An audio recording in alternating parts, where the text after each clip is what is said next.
Somewhere in Seoul, outside almost every major government building and palace gate, there stands a stone statue of a creature that looks like it was designed by a committee of people who had each only ever heard a lion described secondhand. It has the body of a lion, the scales of a fish, the face of something that cannot decide whether it is friendly or furious, and a single horn. It is called the Haete. It eats fire. It judges right from wrong, and it is the official symbol of one of the largest, most technologically advanced cities on Earth. Nobody thinks this is strange. In Seoul, it is just the logo. That tells you something important about Korean culture's relationship with its mythology. These stories are not archived in museums or studied only by academics. They breathe. They walk through modern cities on stone legs. They appear in primetime television dramas watched by tens of millions of people. They live in the habits and fears and humor of a civilization that has been telling these particular stories for over 2,000 years. Today, we are going to meet 7 of the strangest beings in that tradition. Not the most famous, though some of these are very famous. The strangest. The ones that, when you sit with them long enough, reveal something genuinely unsettling about the questions Korean folklore was trying to answer. By the end of this, you will look at a full moon differently. You will think twice before kissing a beautiful stranger. And you may never look at a household broom the same way again. Let's start with the foxes. Chapter 1. The Gumiho, the nine-tailed fox and the 1,000-day bargain. The fox who wants to become human. That sentence sounds almost gentle, and the creature it describes, the Gumiho, the nine-tailed fox, begins her story gently enough. A fox, living in the mountains, surviving for 1,000 years, growing more powerful with each century. Each 100 years, another tale. When she finally has 9, she has crossed a threshold into something that is neither fox nor human, but exists in the dangerous space between. She can take human form, almost perfectly.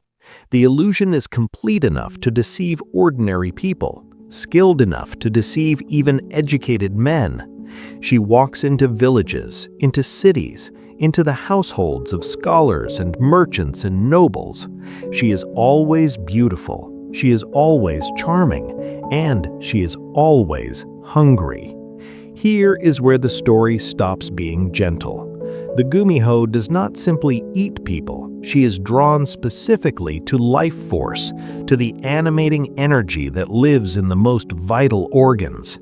In most versions of the Korean tradition, it is the liver she wants, sometimes the heart. She seduces her target, always a man in the classical tradition, and at the moment of greatest intimacy, she reveals her true nature and extracts what she came for. The man dies. The Gumiho absorbs his years, his vitality, his accumulated human essence, and moves on. Some versions specify that she needs to do this many times. Each human liver or heart she consumes brings her slightly closer to genuine humanity. She is, in a sense, trying to fill herself with enough human substance to actually become what she has been imitating. But there is another version, a stranger one. In some traditions, the Gumiho carries a small object in her mouth, the Yeyu Gusel, the fox marble.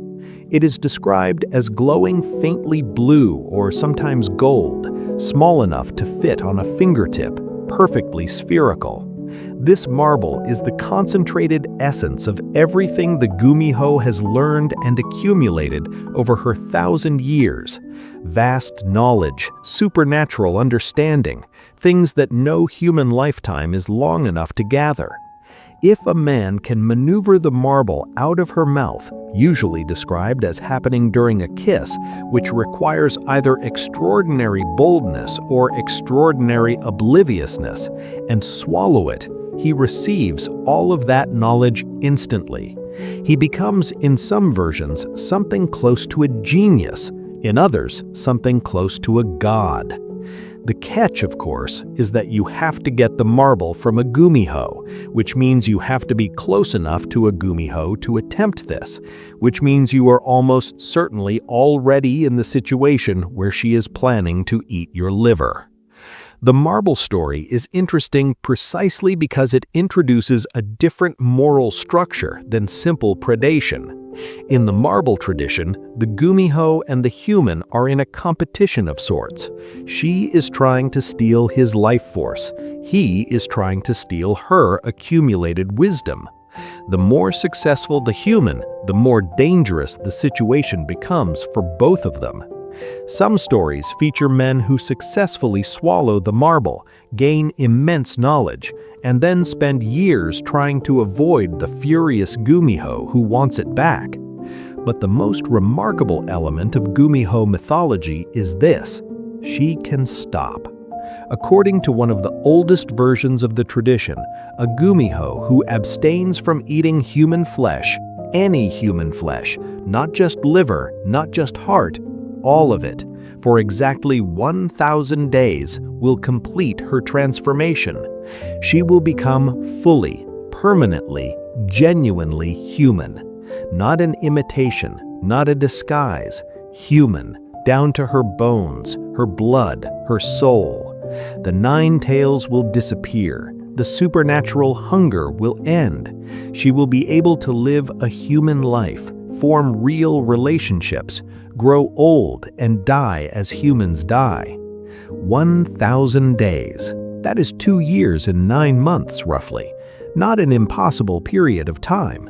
And yet the mythology is full of gumiho who fail, who hold out for 900 days and then break, who are doing perfectly well until a moment of weakness or hunger or loneliness or rage, and the transformation unravels. Back to 9 tails, back to the mountain, back to the beginning. The gumiho who is genuinely trying to become human and genuinely struggling with the hunger that is her fundamental nature, that figure has become one of the most emotionally resonant in contemporary Korean drama. The creature who wants to be good and isn't sure it can be. Who has a path to redemption that is clear and specific and absolutely brutal in its requirements? Who might be capable of love and might also eat you and does not always know which it will choose? Korean storytelling has always found that figure irresistible. So has the rest of the world, increasingly. Chapter 2. The Dokebi Born from Blood, Armed with Chaos. Let us talk about goblins. Not the sharp-toothed European goblins who live in mines and hate children. Not the magical Irish beings of fairy mounds. The Korean dokebi is something different from either of those, something that could only have been produced by a culture that takes the spiritual life of ordinary objects with absolute seriousness. A dokebi is born from a household object that has been soaked in human blood. The mechanism varies slightly by region and telling. Sometimes it is a broom left outside on the night of a full moon, slowly absorbing moonlight and old blood from accumulated use. Sometimes it is a worn-out straw sandal discarded at a crossroads. Sometimes it is a simple wooden club, stained and forgotten. The object sits in the darkness long enough, accumulates enough ambient spiritual energy, and one night it stands up. It has become a dokebi. The standard dokebi is not quite what you might expect. It has only one leg, the other is missing or vestigial or simply never develops. It carries a heavy club, sometimes described as made of iron, sometimes as a transformed version of the original blood-stained object from which it was born. It has wild hair, bright eyes, and an expression of permanent mischief. It is not evil. It is not good. It is primarily interested in having a very particular kind of fun. Dokebi love competitions. Specifically, they love wrestling. They will challenge any human they encounter to a match, and the terms are always the same. If the human wins, the dokebi gives a reward, gold or the magic club that can summon any object, or simple good fortune for the household. If the dokebi wins, it takes something, your belongings, your luck, occasionally your sanity. But the human can always win. There is a technique preserved carefully in the folklore. Grab the dokebi's one leg and flip it. A dokebi thrown to the ground is a dokebi defeated, and a defeated dokebi is honor-bound to deliver its prize and leave. The folk wisdom here is practical. In a contest with chaos, do not try to overpower it. Find the single point of weakness and use leverage. Not all dokebi are wrestlers. Some are tricksters of a different kind. The most famous trickster variety wears an invisibility cap, the dokebi gum-2, and uses it to play elaborate jokes on greedy or dishonest people. These dokebi function almost as moral enforcers.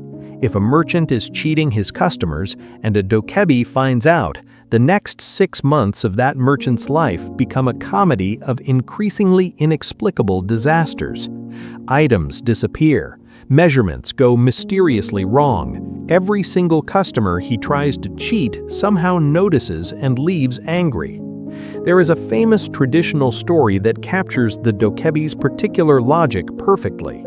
Two neighbors live side by side. One is kind, generous, and has an unfortunate growth on his face, a large lump that he has learned to live with. The other is greedy, selfish, and deeply envious of everyone else's good fortune. The kind man encounters a group of dokebi dancing in the forest and is so charmed by their dancing that he joins them, singing. The dokebi, delighted by his music, remove his lump as a gift, taking it with them as a token of his beautiful voice. The greedy neighbor hears this story and decides to replicate it. He goes to the same forest, finds the same dokebi, and sings at them aggressively, performing a joyless imitation of joy. The dokebi, disgusted, give him the first man's lump. He goes home with 2. The dokebi do not explain why they made that decision. They do not deliver a moral lecture. They simply respond to authenticity and punish its absence.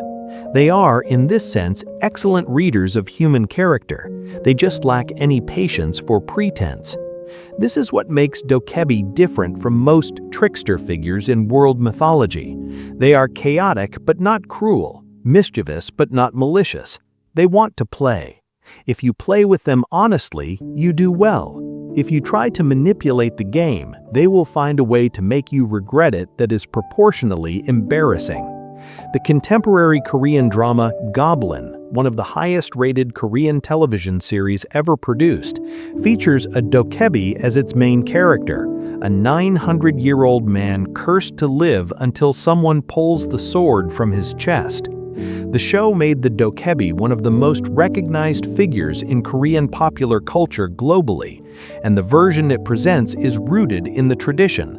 Lonely, powerful, morally complicated, capable of tremendous good and tremendous chaos, and desperately, quietly hoping for something real.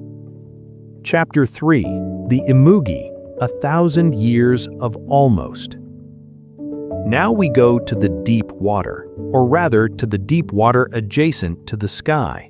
The Imugi is a serpent, not a small serpent, a serpent that can be hundreds of meters long, thick as the trunk of an ancient tree, living in caves or at the bottom of rivers and lakes where it has been growing, accumulating power, waiting. It has been waiting for 1,000 years. It is waiting for one specific thing. In Korean cosmology, there is an object of supreme supernatural significance, the Yeyuji, the heavenly jewel orb.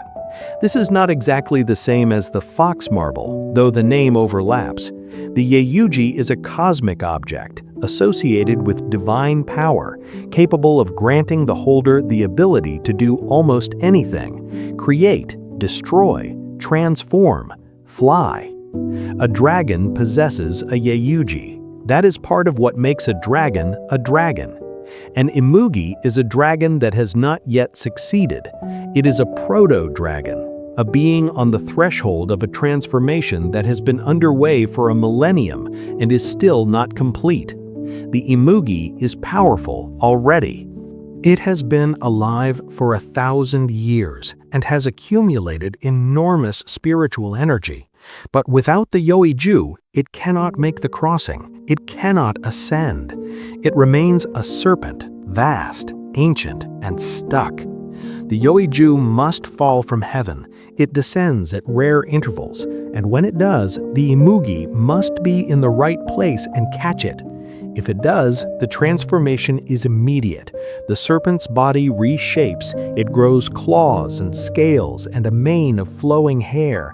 It ascends from the water into the sky, and it becomes a true dragon, powerful, benevolent, associated with rain and rivers and the welfare of the communities it protects. If it misses, and most Imugi miss because the Yoiju falls infrequently and the timing is impossibly precise, it waits another 1,000 years for another chance. You can imagine what 1,000 years of waiting does to a personality. The benevolent Imugi tradition describes these creatures as patient and dignified, quietly accumulating virtue alongside power, trusting that eventually their time will come.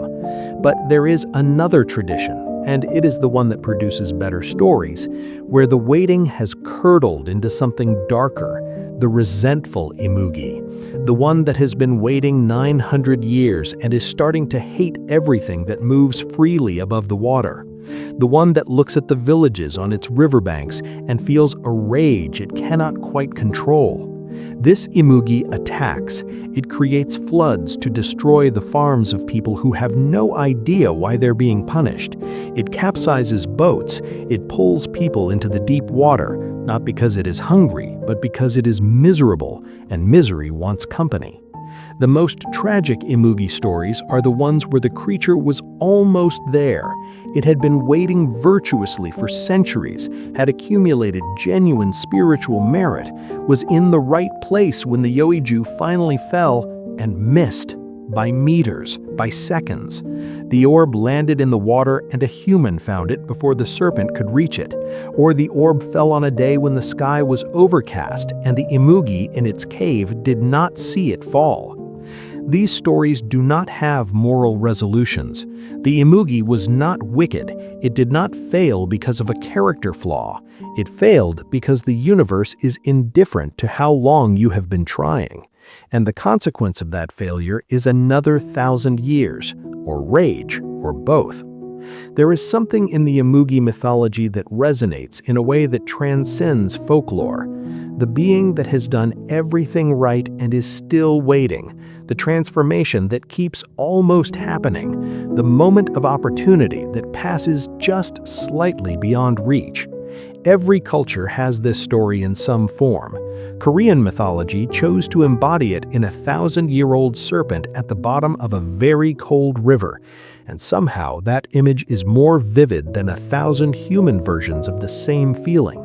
Chapter 4. The Dalgyal Guishin, the ghost with no face.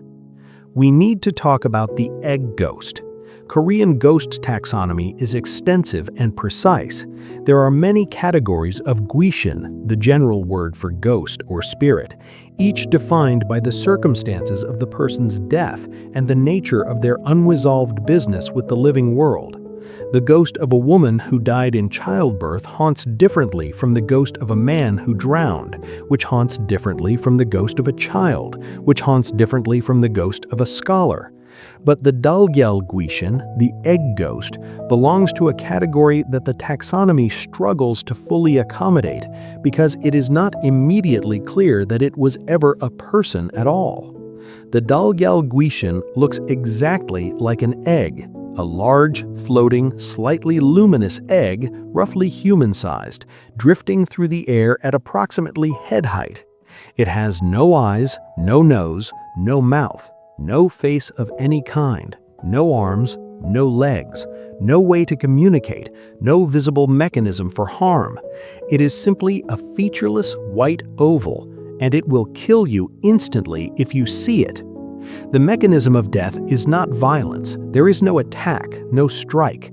The Dalgyal Guishin simply encounters you and you die. The folklore does not specify exactly how or why. The facelessness is itself the threat, something that completely lacks identity, that has no features by which you could recognize or categorize or understand. That is the thing that ends you. One regional variant adds a detail that makes the story considerably worse. The Dalgyal Guishin hides inside ordinary eggs, in your kitchen, in the market, in the storage jar. You have no way to know which egg contains a ghost until you crack it, and by then it is already too late, because now it has a point of entry into your space and it is no longer hidden.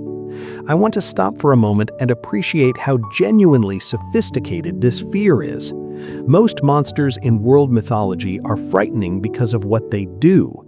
The tiger eats you, the demon possesses you, the witch curses you. Their harm is active, intentional, directional. You can imagine running from them, fighting them, tricking them, appealing to their mercy. The Dalgyal Guishin harms you by existing. You cannot run from it because running implies you have already seen it, which is already fatal. You cannot trick it because it has no intelligence to trick. You cannot appeal to its mercy because it has no face on which mercy could register. It is pure, structureless threat, the supernatural equivalent of a random and meaningless accident. If the Imugi represents the pain of thwarted ambition, the Dalgyal Guishin represents a different and arguably more universal anxiety. The fear of things that happen to you for no reason. The fear of the universe's complete indifference to your specific survival. The second category of Korean female ghost deserves mention here because it operates on the opposite principle, not facelessness, but extreme personal history. The Chonyo Guishin is the ghost of the young woman who died as a virgin, specifically one who died before marriage, either from illness, misfortune, or violence. In the Joseon dynasty, a woman who died unmarried was considered in a deeply liminal spiritual state. She had not completed the social and spiritual transitions that defined a woman's life and gave her a stable identity in both the living world and the afterlife. She was stuck between categories. The Chonyo Guishin manifests in white, the hanbok of mourning, with long black hair hanging loose over her face. She appears in mirrors, in still water, in school bathrooms at night. She lingers at thresholds. She does not always kill immediately. Sometimes she simply appears and waits, and the waiting is itself a kind of haunting. But pull her hair, some versions say this, as if someone wanted to know what happens if you pull her hair, and she will drag you down with her, into the mirror, into the dark behind the reflection, into wherever it is that she exists. This is not revenge for what you did to her hair, it is an attempt at resolution. She is incomplete, and she is trying to make you part of whatever she is now. The Chonyo Guishin is still very much alive in contemporary Korean culture. She is the foundational figure of Korean horror, the long-haired female ghost in white, and her visual language has influenced horror cinema across East and Southeast Asia for decades. Chapter 5. The Bulgae, Cosmic Dogs That Explain Everything Wrong with the Sky. Here is a cosmological myth that is so elegantly simple it feels like a child invented it, until you realize it has been explaining solar and lunar eclipses to Korean children for over 1,000 years. In the kingdom of Gamang-nara, the realm of darkness, the domain of the underworld king, there are dogs, big ones. The texts describe them as enormous, powerful, burning, the Bulgae, the fire dogs. They are not metaphorically fiery, they emanate heat. Some descriptions suggest their fur itself is made of something like flame, or that they burn so bright they light up the dark kingdom wherever they run. The king of Gamang-nara looks up at the sky, at the sun during the day, at the moon at night, and he covets them.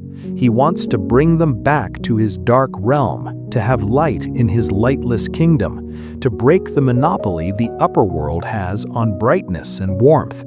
And so he sends his bull Ge after them, one to catch the sun, one to catch the moon. The dogs run. They cross the boundary between the underworld and the sky world, a journey the myths describe as enormous, a chase across the entire vault of heaven. They catch up, they bite.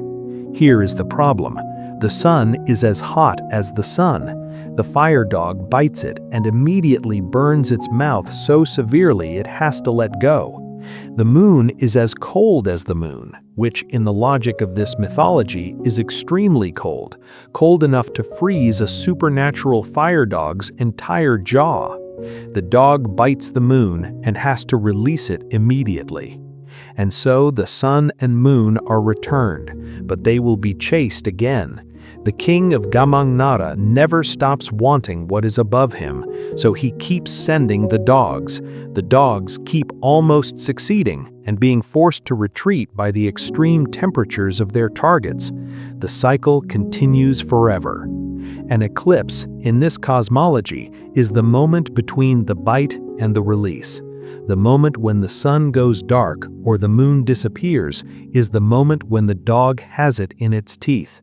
And then the heat or cold becomes unbearable, and the dog lets go, and the light returns. What I find remarkable about this myth is how completely it accounts for the phenomenon it is describing. Eclipses are terrifying if you do not understand them. The sun disappearing in the middle of the day, the world going cold and strange, birds falling silent, shadow racing across the landscape. They are also temporary. They always end. The light always returns. The bull Ge myth explains both the occurrence and the resolution in one elegant image. The eclipse happens because something is trying to steal the light. The light returns because the something is physically unable to hold on. The whole cycle, darkness, terror, relief, is contained in the image of a dog burning its mouth and letting go. There is a human ritual connected to the eclipse mythology worth mentioning. When an eclipse occurred in ancient Korea, people would make loud noises, drumming, shouting, banging metal, to frighten the fire dogs away.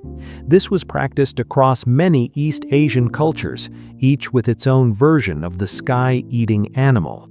The sounds you made during an eclipse were not passive ritual, they were practical intervention. You were helping the sun. You were making enough noise to startle a cosmic dog. Every single time this was done, it worked. The eclipse ended. The sun came back. Chapter 6: The Tiger and the Children Who Became the Sky. If you have spent any time with East Asian mythology, you know that the tiger occupies a position of enormous cultural weight, not as simple predator, as something closer to a force of nature with an opinion on you. In Korean tradition specifically, the tiger is supernatural from the beginning, too large, too old, too persistent to be merely an animal. This story begins with hunger. A tiger has been following a woman along a mountain road. She is carrying food, rice cakes in most versions, and the tiger is negotiating with her in the way that tigers do in Korean folklore, which is to say, it speaks.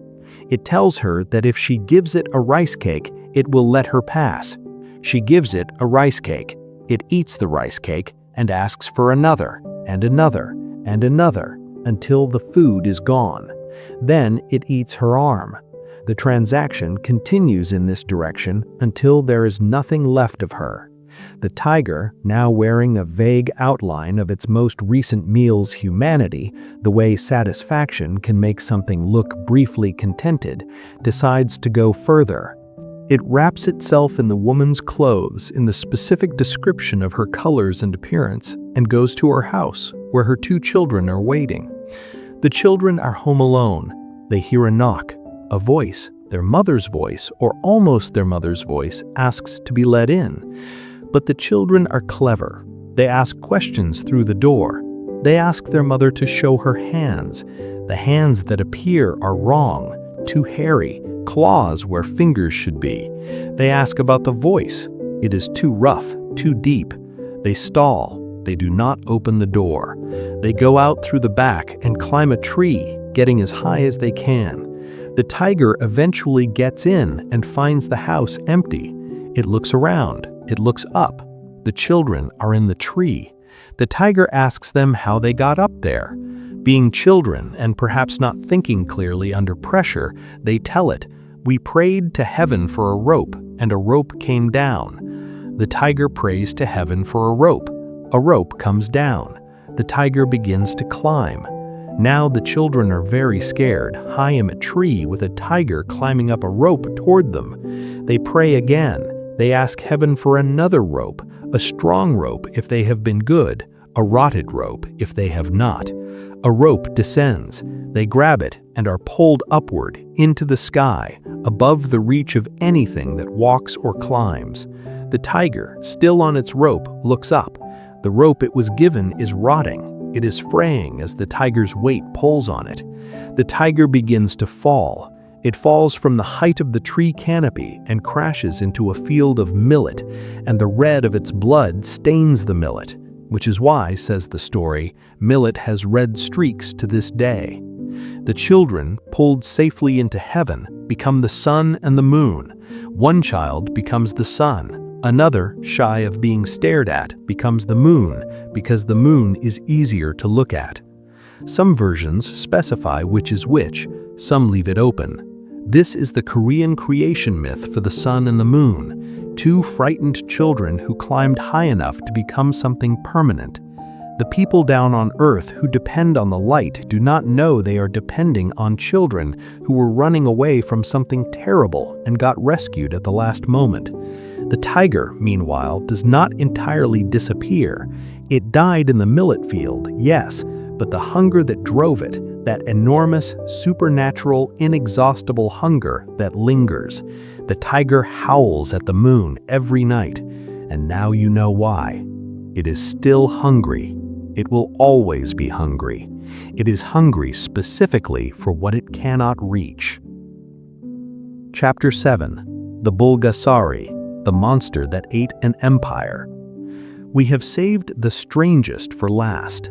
The Bulgasari is a monster that should not work. Conceptually, it is chaotic, a creature assembled from the parts of animals that do not naturally combine. Bear's body, elephant's nose, tiger's paws, rhino's hide, eyes like a burning coal, needle-like fur, each hair sharp as a blade. It is not beautiful in the way of dragons. It is not clever in the way of foxes. It does not operate according to any recognizable spiritual logic. It is simply enormous and wrong. And it eats metal.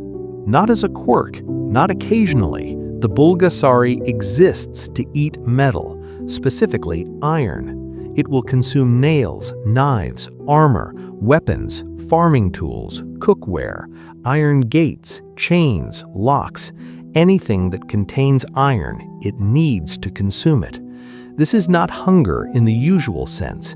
It is closer to compulsion. The Bulgasari cannot stop eating iron any more than a river can stop flowing downhill.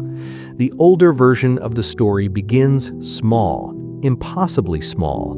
The traditional account says the first Bulgasari was made by a monk, or sometimes a prisoner, who, facing death, formed a tiny figure from rice or from the residue of iron filings and breathed life into it with his dying prayer. The figure was small enough to hold in a palm. It moved. It was alive. And immediately, because it was a Bulgasari, it ate the needle it had been made with. Then it ate the iron bars of the cell. Then it squeezed through and ate the armor of the guard. The guard ran. The Bulgasari ate his weapons. It was already larger. It ate the next set of weapons, and the next, and with each meal it grew larger, and its appetite grew proportionally. An animal the size of a cat becomes the size of a dog, the size of a horse, the size of a barn, each transformation fueled by what it has just eaten, which gives it the energy to eat more, which makes it larger, which means it needs more. The kings who heard about this saw opportunity before they saw threat. A creature that eats weapons sounds to a militarist an excellent weapon. If you could direct the Bulgasari, if you could send it at your enemy's armory instead of your own, you would have an asset of extraordinary value. Several historical versions of the story describe kings attempting exactly this strategy. It never ends well. The problem is direction. The Bulgasari does not have allegiances. It does not distinguish between friendly iron and enemy iron. It does not read the political situation. It eats what is in front of it, and what is in front of it is determined entirely by where it happens to be standing, not by whose side that metal belongs to. Kings who tried to weaponize the Bulgasari discovered that it ate their enemies' swords enthusiastically and then, without pausing, turned around and ate their cavalry's horseshoes, then their cavalry's armor, then the gates of the city they were supposed to be protecting.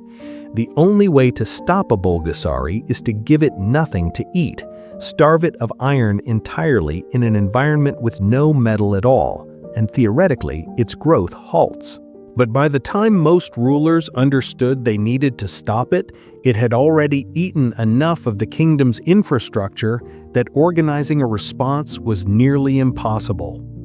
The Bulgasari is the only monster in our survey today that is neither malevolent nor benevolent. It has no feelings about you. It has no interest in your kingdom or your soul or your lifespan. It simply eats what it needs, grows, and eats more. It is, in the purest sense, a force without intention, which makes it, in many ways, the most genuinely frightening of all the creatures we have met today. There is a version of the Bulgasari story that appears in Korean historical records, adjacent to accounts of the fall of the Goryeo dynasty, the medieval kingdom that preceded the Joseon. Whether the monster is historical or symbolic, the association is telling. Something voracious and unstoppable, eating through the material foundations of a civilization until nothing held. The image of a kingdom destroyed, not by invasion or moral failure, but by something that just kept eating until there was nothing left. Epilogue: What Korean mythology knows about waiting? 7 creatures, 7 very different kinds of strangeness. But if you look at them together, if you lay them side by side and ask what they have in common, a pattern emerges. Almost every creature in Korean mythology is defined by a threshold. The Gumiho stands at the edge of becoming human, looking across at something she can almost reach. The Imugi waits at the surface of the water, watching the sky for something that falls rarely. The Dokebi exists at the boundary between the dead object and the living spirit, animated by the energy of thresholds, full moons, crossroads, blood-stained discards. The Chenyo Guishin haunts the space between the living and the dead because she was never given the ceremonies that would help her cross. The Bulgae run perpetually between the underworld and the sky, touching the thing they chase and then being forced back. The Tiger Children stand at the precise moment between death on earth and life in heaven, waiting for the rope. Korean mythology is a mythology of edges, of almost, of the terrible moment right before the thing either happens or doesn't. This may reflect something specific about Korean history, the peninsula that sits between China and Japan, between competing continental empires and maritime powers, perpetually at the threshold between absorption and independence, invaded, occupied, divided, rebuilt. A civilization that knows in its bones what it means to be at the edge of transformation and uncertain which way it will go. The Gumiho's 1,000 days, the Imugi's 1,000 years, the children's rope fraying, holding, letting them up before it breaks. These are not stories about failure.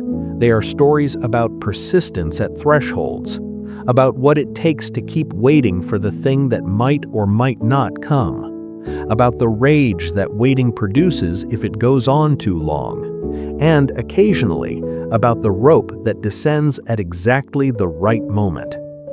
The stone Hete guards the gates of soul. It eats fire. It cannot be burned. It stands at every threshold of power and says, I will be here when the fire comes. I will still be here after. Maybe that is what every mythology ultimately says in the end. Not that the monsters are real, but that the waiting is real, and that something ancient and stubborn is always standing at the gate.